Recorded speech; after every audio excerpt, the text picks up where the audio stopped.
Good morning! Mag-harvest ako ng ampalaya. Kasi kukunin na natin yung isang piraso dito. Ayan guys, oh. Kasi dagdag ko dun sa gulay kasi baba na siya, oh. Diba guys, ayan. Kukunin ko na. Tapos mayroon pang iba ganyan, oh. Diba, ka-vlog ko lang ng isang araw. Ayan, ngayon, kukuha lang ako ng isa. Kasi pangdagdag ko sa aking gulay. Hipon yung ating ayan guys, oh. Ayan na guys, talagang totoo yan, ayan, oh. So, kasi nandito sa ilalim, oh. Ngayon kukunin ko na siya. Ayan, oh. Ayan, oh.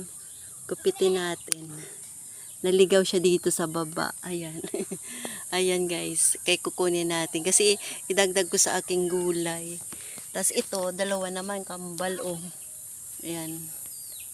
Ka-harvest ko lang to ng isang araw. Tapos nilagyan ni Antonio ng mga plastic kasi napipiste siya. Ayan. Kaya yun, ang aking vlog for today. Ayan ang dalawang kambing natin, oh. Hi! Hello! Ano ginagawa niyong dalawa? Kumuha lang ako ng gulay. Diba? Ayan na guys. Yan ang aking vlog for today. Ayan na guys, oh. Bye-bye and see you next upload. Ayan guys. So kung may magtanim kayo dyan sa backyard ninyo. Ayan. Bye-bye.